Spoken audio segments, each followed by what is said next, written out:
Hi hello வணக்கம். நான் இன்றைக்கி சூப்பரான நல்ல மெல்லிய நல்ல ஃப்ளாட் ரொட்டின்னு சொல்ல போகிறேன். நல்ல மெல்லிஸான நல்ல ஃப்ளாட்டான ரொட்டி. இதுக்கு வந்து ரொட்டின்னு சொல்லலாம், பரோட்டா சொல்லலாம், பராத்தா சொல்லலாம், எப்படின்னு சொல்லலாம். பட் எனக்கு இது ரொட்டி தான்.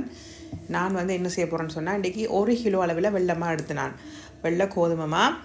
இது வந்து இப்போ யூரோப்பில் நீங்கள் யூகே யூரோப்பில் வந்து இருந்தீங்கன்னு சொன்னால் நார்மலாக இந்த சூப்பர் மார்க்கெட் வழியே இருக்கும் ஒயிட் ஸ்ட்ராங் ஃப்ளார்னு சொல்லி ஒயிட் ஸ்ட்ராங் பிரெட் ஃப்ளார்னு இருக்கும். அந்த மாதிரி இருந்ததுன்னு சொன்னால் இந்த ரொட்டிக்கு டேஸ்ட்டாக இருக்கும், நல்ல சாஃப்டாக நல்ல டேஸ்ட்டாக இருக்கும். அப்படி அது இருந்தால் அந்த மாலை வேண்டி செய்யுங்க. இல்லாட்டி நார்மலான வெள்ளை மாலையும் இது செய்யலாம். பிளெயின் ஒயிட் கோதுமை இல்லாட்டி மைதா இந்த மாலையும் இந்த ரொட்டி செய்யலாம். இதுக்கு நான் தேவையான அளவு உப்பை போட்டுட்டு தண்ணியை வந்து கொஞ்சம் கொஞ்சம் கொஞ்சமாக விட்டு ரொட்டி உங்களை அந்த டைட்டான ரொட்டி குழைக்கிறத விட கொஞ்சம் தண்ணி பிடிப்பாக இந்த ரொட்டி குழைக்கணும். இப்போ நாங்கள் நோம்பலங்கட தேங்காய் ரொட்டி சுடுவோம், அந்த மாவை விட டைட்டாக இல்லாமல் கொஞ்சம் தண்ணி பிடிப்பாக குழைக்கணும், கொஞ்சம் ஒரு ஒட்டுத்தன்மையாக. இப்போ நான் வீடியோவில் காட்டுற மாதிரியே செய்யுங்கோ. இப்போ வந்து நல்ல வடிவாக மாவை குழைச்சிட்டு ஒரு ஒர்க் டாப்பில் வந்து நல்ல ஒர்க் டாப்பில் வடிவாக க்ளீன் பண்ணி போட்டு நான் மாவை கொஞ்சம் மேலே தூவி போட்டு இதை வந்து நல்லா பிசைஞ்சு குழைச்செடுக்க போகிறேன். கிட்டத்தட்ட ஒரு 8-10 நிமிஷத்துக்கு கிட்ட இந்த மாவு வந்து இப்படி குழைக்கணும். அப்போ தான் இந்த ரொட்டி சாஃப்டாகவும் நல்ல லேயஸாகவும் வரும். இதே மாதிரியே குழைச்சிங்கன்னா சரி. அப்படியே மாவை திருப்பி மடித்து முடித்து 2 கையாலையும் கிட்டத்தட்ட இப்படி ஒரு 8-10 நிமிஷத்துக்கு குழைச்சா காணும். வடிவான ஒரு 10 நிமிஷத்துக்கிட்ட குழைச்சி நல்லா இப்போ கையில் ஒட்டாமல் நல்ல மாவு வந்து நல்ல சாஃப்டாக வந்துட்டுது.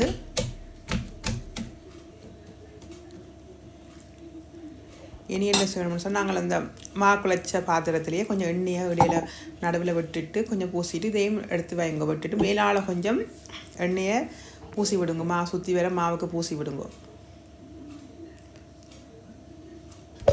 நல்லா எல்லா மாவுலையும் எண்ணெய் படுற அளவுக்கு மாவு வடிவாக எண்ணெயை பூசி விட்டுட்டு இதை நான் வந்து ஒரு கிட்டத்தட்ட 45 நிமிஷத்து 45லேருந்து 1 மணி நேரத்துக்கிட்ட நீங்கள் இதை பிடிக்க வச்சிங்கன்னு சொன்னால் ஊற வச்சிங்கன்னா சூப்பர். நான் இன்றைக்கு ஒரு 45 மினிட்ஸ்கிட்ட வச்சேன். நான் ஒரு துணியால் மூடி போட்டு இப்போ வந்து எனக்கு தேவை கேட்ட இந்த சாய்ஸு கேட்ட அளவுக்கு நான் மாவை உருண்டையாக அப்படி பிடிச்சி போட்டு இதை நீங்கள் உடனே இப்போ ரொட்டி சுடலாம். இதை திருப்பி புளிக்க வைக்கணுமெல்லாம் இல்லை, ஊற வைக்கணுமெண்ட் இல்லை. இதே நீங்கள் உருண்டையாக பிடிச்சிட்டு இப்படி ஒரு ஒர்க் டாப்பில் வந்து கையால் ஒரு நடுவில் இப்படி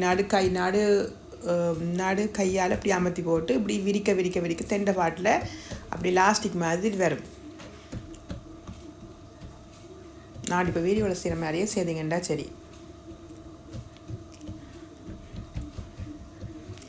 இப்போ அளவுக்கு மீடியம் சைஸான வட்டத்துக்கு செய்து போட்டு ஒரு கத்தியால் நடுவில் அப்படி ஒரு வெட்டி போட்டு ஒரு கோன் மாதிரி நாங்கள் அப்படியே சுற்றி விடணும். அப்போ அந்த லேயர்ஸ் வரதுக்காக அந்த ரொட்டியில் வர லேயர்ஸுக்கு தான் இப்படி செய்கிறது. நீங்கள் லேயர்ஸ் வேணால் இப்படியே நீங்கள் சுட்டு சாப்பிட்லாம். அப்படி செய்யாமையும் சுட்டாலும் ஓகே, சுட்டுடலாம் சாப்பிட்டாவும் நல்லா இருக்கும். பாருங்கள், அப்படியே சுற்றி வந்து அப்படி ஒரு கோன் மாதிரி வந்துடும். இப்போ அந்த கோன் மாதிரி எடுத்த அப்புறம் எல்லாத்தையும் உள்ளுக்கு மடித்து விட்டுட்டு கீழால் அப்படியே மடித்து திருப்பியும் ஒரு ரவுண்ட் போல் மாதிரி எடுத்திங்கண்டா சரி.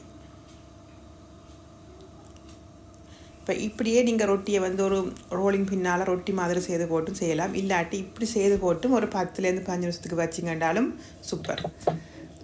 இப்போ ரோலிங் பின்னால் உங்களுக்கு ரொட்டி எவ்வளோ மெல்லிசா வேணுமோ, எவ்வளோ மெல்லிசா கூட வருதோ அந்த அளவுக்கு அப்படியே நான் செய்கிற மாதிரி தட்டி எடுத்துக்கன்னா சரி. தட்டி எடுத்துட்டு ஒரு நல்ல ஒரு ஃப்ரைங் பேனில் வந்து மீடியம் ஹீட்டில் வச்சு மெதுவாக நீங்கள் இப்படி சுட்டெடுக்கணும். அடுப்பை கூட்டி வச்சுட்டு 2 பக்கம் திருப்பி போட்டிங்கன்னு சொன்னால் உள்ளுக்குள்ளே வேகாத வெளியில் முறுகி போயிருக்கும். பொறுமையாக அடுப்பை வந்து குறைச்சி வச்சுக்கொண்டு நான் செய்கிற மாதிரியே செய்யுங்கோ. மற்ற இந்த கரண்டியில் வந்து எண்ணெயை வந்து ஊற்றக்கூடாது. மேலால் அந்த கரண்டியில் பின்பக்கத்தில் கொஞ்சம் எண்ணெயை இப்படி துவைச்சிட்டு வச்சுட்டு இப்படி பூசணும். மேலே பூசிட்டு திருப்பி போடணும். பிறகு 2 பக்கம் அதே மாதிரி செய்யுங்கோ. செய்து ரொட்டி நல்லா வேறு அளவுக்கு சுட்டு எடுத்திங்கன்னா சரி. சுட்டு எடுத்து போட்டு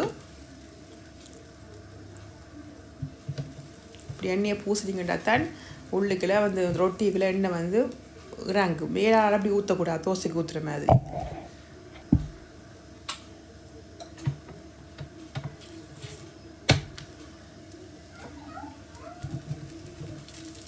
ஒரு 30 செகண்டுக்கு ஒருக்கா திருப்பி போடுங்க. திருப்பி போட்டு அப்படி எண்ணெய் கணக்கை நீங்கள் போடுற மாதிரி இருக்குமா அப்படி இருக்கா, சும்மா அந்த கரண்டியில் எண்ணெயை பூசிட்டு மேலால் பூசுறதான். இப்போ அந்த மேலே ரொட்டி வந்து நல்லா சுட்டு வந்துட்டுது. இனி என்ன செய்யணும்னு சொன்னால், இதை இப்படியே சாப்பிடக்கூடாது, அதுக்கு ஒரு டெக்னிக் இருக்குது.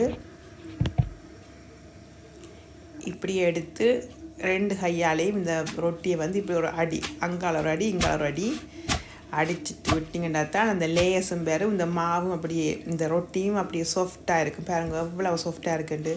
சிம்பிளானதான் ரொட்டி, சிம்பிளாக தான் குழைச்சி நான் உப்பும் தண்ணியும் போட்டு குழைச்சி போட்டு வச்சேன் நான்.